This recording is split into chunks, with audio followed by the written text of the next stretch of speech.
L'homme le plus riche du monde, et pas loin d'être le plus puissant, est un autiste.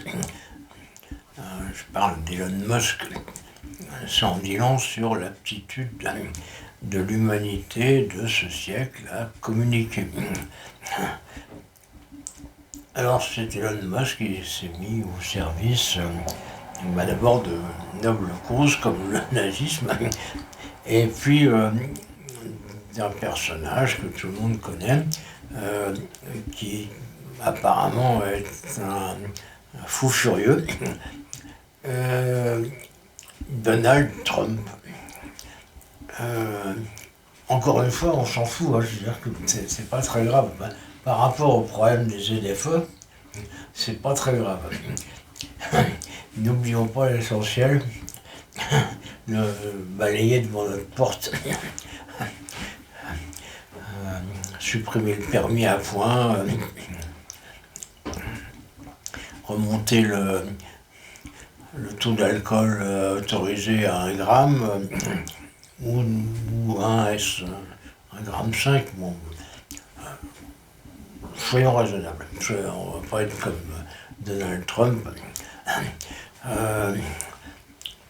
Et puis arrêter avec ces putains de voitures électriques, les normes de pollution, etc.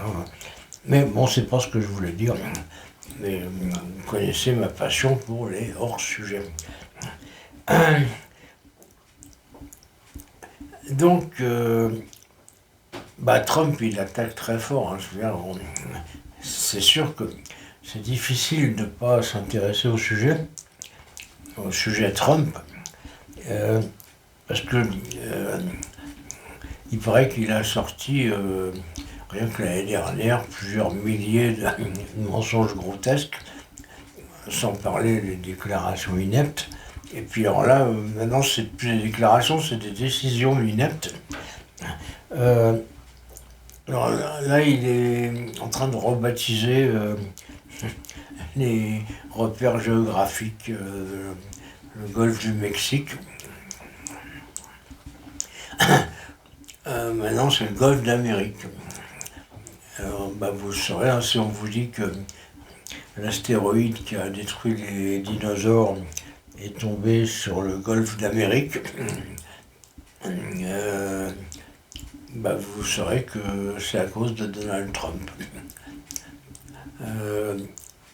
Il rebaptise les montagnes aussi. C'est le sommet de l'Amérique du Nord. Maintenant, c'est redevenu, c'était déjà avant, quoi, le mont McKinley. Personne qui est McKinley, mais il n'a pas osé dire le mont Trump, parce que il a encore une once de bon sens. Puis sinon, il continue avec ses histoires de conquête du Groenland, Panama, il voudrait annexer le Canada, c'est absolument incroyable. Je sais pas, depuis que je suis né, ça fait longtemps, j'ai vu le monde déconner à plein tube en permanence, mais ça se voyait quand même un peu moins que maintenant. Maintenant, il n'y avait plus des dirigeants qui sont des démons manifestes, Xi Jinping par exemple, ou Kim Jong-un, ou Ramenei en Iran, ou Erdogan en Turquie. Nous on a Macron, à peine mieux. Il est moins fou. Un peu moins fou. Sinon, de plus en plus, on va voir des dirigeants fascistes en Europe. Ils ont déjà oublié qu'il